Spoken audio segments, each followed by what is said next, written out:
John Ritter died from the same thing that killed his dad. For 30 years, the genetic time bomb was going off. Everyone saw the signs on his last day, but no one knew what they meant. It was wrong even for the doctors in the emergency room. There were dozens of people there when he died. Some wrote down what they saw.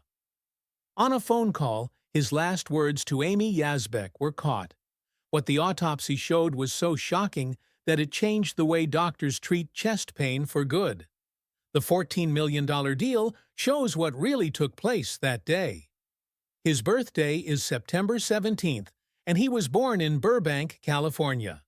For 54 years, he would die at the same hospital where he was born, Providence St. Joseph Medical Center. His father, Tex Ritter, was a famous cowboy singer, and his mother, Dorothy Fay, was a star in old westerns. There were lights, cameras, and fame all around John from the start. But that glow had dark parts to it. His life started with Hollywood wealth, but it took a lot of bad turns before he became well known. John had one of those painful times when he was a youngster.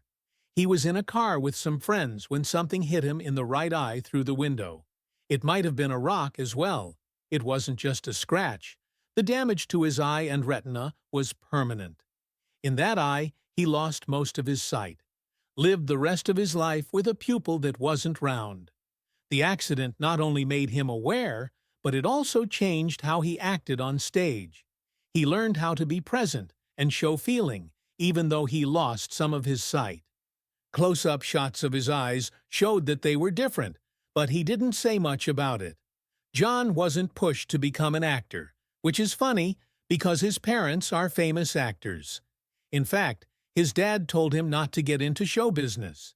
The Tex Ritter had seen how the business went up and down and told John to find a safe job, like in politics or the law. His mother was also worried.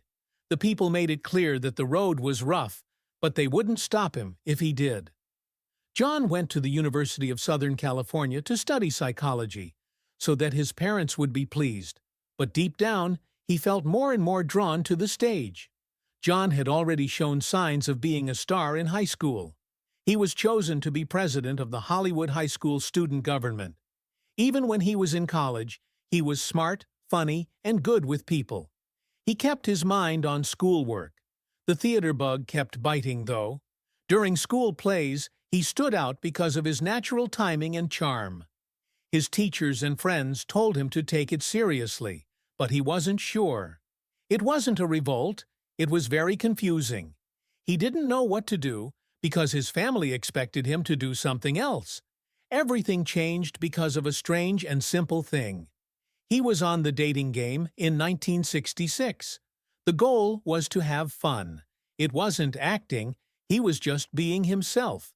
But his charm and wit won him the show. What's the prize? Going on vacation to Lake Havasu. That trip wasn't important. It was important that he felt good on stage. The event made him very angry. Soon after, he changed his major to theater arts and signed up to take acting lessons. That one showing on the game show set off a chain of events. He might not have become famous without it, but he did something that not many people know about before he became famous. John took a stage tour of Europe in 1968 and 1969. He put on plays in Germany, England, Scotland, and the Netherlands. That wasn't all he was doing. He worked, learned, and took in different ways of performing. He had parts in As You Like It, Love Letters, and The Glass Menagerie. This wasn't fancy. It was good manners. It helped him learn how to change, expand his range, and act for people he didn't know. It gave him confidence that a rookie on American TV would never have. But even in his early years as an actor, life dealt him a terrible blow. John got a call in 1974 that changed everything. He was working on the Waltons at the time. In a shocking death one day after New Year's, his father, Tex Ritter, was 68 years old. The loss was terrible. Tex was a star, but more than that. John saw him as his hero, teacher, and leader. John was just beginning to earn his dad's respect, and now he's gone. Even worse, an aortic rupture was thought to be what killed Tex. After many years, John would die from the same illness. It was a terrible twist in the genes. That linked a famous father and a tragic son. It's funny because John almost didn't end up with the Waltons. It was 1972 when he was cast as Reverend Matthew Fordwick.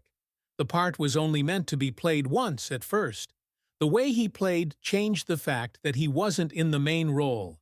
That person was stiff, but he made them warm, funny, and real. People loved him. Writers kept asking him to come back. He had been in 18 episodes by the time he left the show in 1976. The part helped him grow, but what was more important was that it let him try out other roles. He might have missed the chance to try out for the show that changed everything if he was bound by a contract. That show wasn't a movie. As it turned out, his first movie experience was pretty boring. He had a small part in Disney's The Barefoot Executive in 1971. The story was strange. Monkey that could pick out popular TV shows. John played the annoying nephew of a TV producer. The movie wasn't very good, and the part wasn't very interesting. His job wasn't hurt by it, but it wasn't helped either. He then did guest spots on TV shows like MASH, Kojak, and The Mary Tyler Moore Show. These parts didn't make him famous, but they did help him get better and feel better about himself. Then there was the interview that changed the history of TV. In 1975, ABC chose to bring the British show Man About the House to the United States. It would turn into Three's Company. More than 50 people tried out to be Jack Tripper. Bill Crystal as a child was one of them, but John Ritter stood out. For the part, you had to have great timing, charm, and physical humor. He had everything. The first movie was turned down. The show was then changed and cast again. John had to work hard the whole time to get his spot. The show had delays and was not sure what would happen even after it had cast. Silverman was late at night going through test tapes when he saw Suzanne Summers. He knew her from The Tonight Show. In just 24 hours, she was on set. When the cameras rolled, it was like magic. No one knew how her tape had been missed the first time. The way she spoke and the time she spoke worked.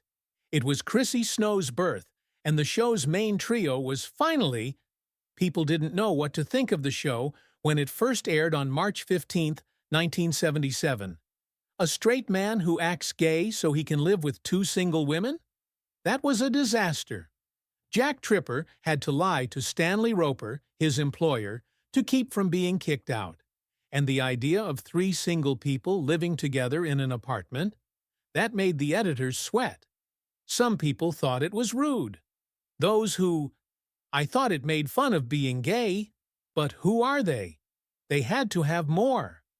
From its start, at number 11 in the polls, it went up and up. The show wasn't trying to be serious. There were jokes, mistakes, and slapstick in it. It was attacked by feminist groups. Conservatives didn't like it. People kept watching, though. It was bigger than anyone thought it would be because of the debate. Then there was a blast that almost broke everything. It was 1980, and Suzanne Summers wanted more. She was making $30,000 a show, but she wanted $150,000 plus a share of the money made. That was the same plan as John Ritter's, but the producers said no. Things quickly got bad. Summers began to miss shots. Alan Hamill, her husband, negotiated like he was in charge. ABC didn't blink, though. They fired her. She had to finish the season anyway because of the deal. Ritter and DeWitt were told to stay away from her.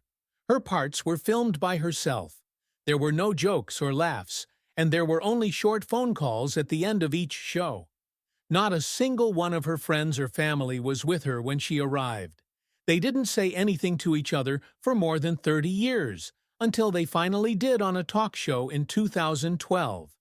Three's business was already very big at that point. Everyone saw the show. Top 10 in the polls, and it was sold to other networks. John Ritter was the one who did it all. But there was a cost to being Jack Tripper. Ritter couldn't get away from him. He had studied theater and worked as an actor on the Waltons. It didn't matter, though. The people in charge saw Jack, not John. He did new things and played different parts, but the picture stuck. At the end, when the show was getting old, he stayed. He was loved, but no one could see him as anything else. After that, in 1983, the business world finally gave him credit. For his role in The Big Sleep, Ritter won the Golden Globe. The following year, he won the Emmy. It was a huge win. He did well, even though many reviewers thought the show was weak. He was polite in his talks. He thanked everyone. The real win, though, was when people finally got that he wasn't just tripping over things. At that level, not many people could match him. His body language, timing, and facial reactions were all top-notch. With these awards, he joins the ranks of greats. It's not just show stars who can lose their jobs easily. With Three's a Crowd, ABC tried to keep things going in 1984. It was now Ritter's show. Jack Tripper was older and lived with his girlfriend above his restaurant. Her nosy father was a problem for them. But something wasn't right. It was no longer a match. People didn't connect. ABC made things worse by putting it up against the A-Team, one of the most popular shows on NBC. The original group was also pushed to the side. It was kept from Joyce DeWitt. She is said to have walked in on Jack's new love interest's tryouts. It hurt. Richard Klein was the only guest star. The show got 22 episodes and was picked up for 13 more, but Ritter wanted a promise of a full season. ABC said no. The end of the show was quiet, and Ritter's time as a comedy star was over. He didn't give up, though. He played the lead in Hooperman in 1987, a show that Stephen Bacco made. This was different. Ritter played a police officer named Harry Hooperman who took over a broken-down building and had to deal with inmates, work, and love. It had both serious and funny parts. He got it right. Critics gave him praise. 2 Emmys and a Golden Globe were given to him, and he got the People's Choice Award. But the scores didn't stick. It was on for 2 seasons and then stopped. It was better to leave Ritter, but still stuck between being famous for sitcoms and having the ability to be dramatic. After that, Problem Child came out in 1990. It was a strange move. Ritter played a good guy who takes in a crazy, almost evil kid. People didn't like it. Rotten Tomatoes gave it a terrible score of 0%. Some people said it was mean. Animal rights groups protested a movie ad that showed a cat in a dryer, even though the scene wasn't in the movie. But people didn't care. It made $72.2 million, even though it only cost $11 million to make. Even though reviewers rolled their eyes, Ritter came back for the second movie. It gave him something real, which is strange. He met Amy Yasbeck, who would become his wife. Some people really liked the movies, but for Ritter, it was a low point. He gave them all of his jokes, even though they weren't very good. He tried again with Hearts of Fire in 1992. He played an in-house conservative who falls in love with a left reporter, Marky Post. Washington, D.C. was where the show began, with a great group that included Billy Bob Thornton, but it didn't work. For Season 2, they tried something new by moving the show to a small town. Still, it was barely alive. There were 3 seasons, but it was clear by the end. It wasn't magical at all. People didn't follow, and Ritter couldn't get back to the success he had with the show. Then something strange happened. Bill Thornton cast him in Sling Blade in 1996. Ritter played Vaughn, a quiet, out-gay store manager who helps the main character, Carl. This wasn't funny. It was a rough and quiet tragedy. The movie cost less than $1 million to make and was shot in less than a month. Critics: I loved it. Everyone was amazed by Ritter's show. Behind the scenes, there was stress. It wasn't shown on screen that Ritter didn't like the haircut they gave him. As Ritter showed in Sling Blade, he had depth. In October 1977, John Ritter married actress Nancy Morgan. That same year, his TV show Three's Company became a huge hit. From the outside, it looked like something out of a fairy tale. Jake was born in 1980, Carly in 1982, and Tyler in 1985. Things looked great at first, but fame doesn't come for free. By the late 1980s, their marriage was falling apart even more. The stress of living in Hollywood, having never-ending routines, and being in the public eye slowly tore them apart. By 1993, they were no longer together. The divorce was finalized in September 1996, but there were no bad feelings or news stories about it. Just two people quietly deciding that they were no longer meant to be together. Nancy still supported John's work, and the kids stayed close to both of their parents. In a world where famous breakups often turned nasty, theirs stayed normal, quiet, and polite. But while John's first marriage was ending, something strange was starting. They met on the set of Problem Child in 1990. Her name is Amy Yasbeck. Their link was made right away. John saw Amy hadn't eaten during a casual table read at the director's place. She was given a cream cheese bagel. Something bigger began from that small moment. They worked on movies and laughed together over the next few months, and a friendship slowly grew behind the scenes. Amy later said that John helped her get better at physical humor. They also both loved old Hollywood movies a lot. John and Nancy were emotionally far apart, even though he was still married at the time. Even though he got divorced in 1996, no one knew about his relationship with Amy for many years. Nothing was rushed. It wasn't celebrity love when they finally got married in 1999, 9 years after meeting. It was real, earned, and based on faith between both of them. John's kids were always important parts of his story. They each had their own difficult stories to tell. Jason became an actor like his father did, and has been in shows like Parenthood and Raising Dion. He was nominated for Emmys and built a career on his skills, not legacy. Carly went in a new direction and became a folk singer. In 2013, she released her first album. At first, Tyler didn't want to be in the center. He moved to Argentina to teach, but later came back to play roles in Arrow and the McCarthys. Stella, who was born in 1998, later changed her name and now goes by the name Noah Lee Ritter. Many people were shocked when Noah came out to the public at age 18, but his brothers were there for him the whole time. The Ritter kids have been through a divorce, success, loss, and changes in themselves. They stuck together through it all. They all have a bit of John's personality, like his sense of humor, his kindness, and his strong love for his family. John finally married Amy Yasbeck, but it wasn't just for love, it was also to start over. On September 18, 1999, they got married. At Wilmington, Ohio's Murphy Theater. The place was almost 100 years old and had a lot of history, charm, and meaning. They had their daughter Stella on September 11, 1998, a year before this. There were 3 birthdays in a week, Amy on the 12th, John on the 17th, and Stella on the 11th. Their wedding was like a party for life itself. There was nothing over the top about the event. We were close, and it was full of love. Amy later said that John's jokes and kindness made the whole day feel like a fairy tale. That old theater wasn't just a place for them. It stood for second chances, time, and everything that's important when fame goes away, but family stays.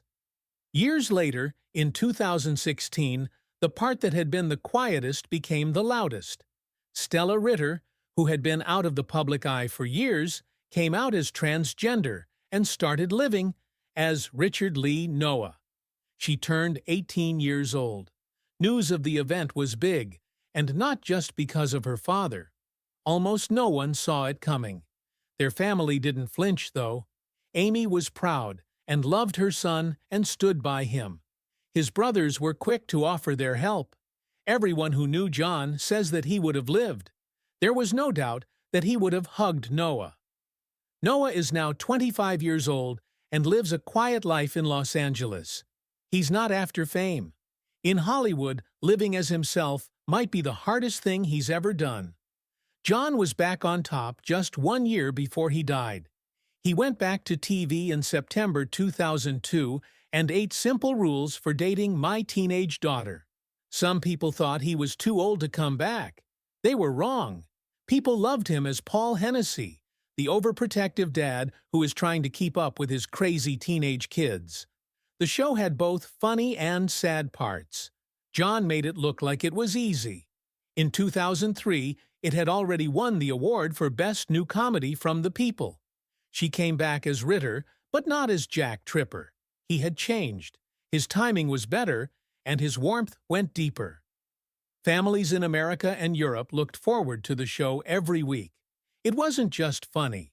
It felt real. It wasn't a comeback when he came back. It made me remember that some stars never really go away. Even though things were going well, something very bad was happening. On set of 8. Simple Rules, September 11th, 2003. The morning began like any other.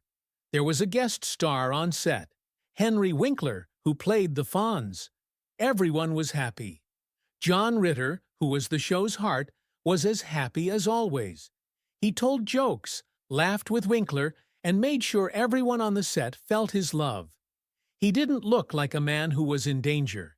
He was happy, interested, and full of energy. Something was already wrong, though, below the surface. Something that no one saw coming. Things changed quickly that night. Ritter started to sweat a lot. His face turned gray. He grabbed his chest and tried to ignore it. He didn't stop. That's what he was. Focused, hard-working, and not ready to let other people down. But there were clues. Feeling sick, pain in the chest. The signs seemed like a heart attack. That's not true. He had an aortic dissection, which is a tear in the main artery that comes out of his heart. It's very rare, very dangerous, and often mistaken. That's exactly what took place. There was a mistake at Providence Street. Joseph Medical Center. They thought he was having a heart attack. They did not treat him right. Things got worse. Ritter passed out in his changing room around 4 p.m. Fear spread like fire.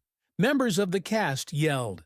His daughter on the show, played by Haley Cuoco, called it pure chaos.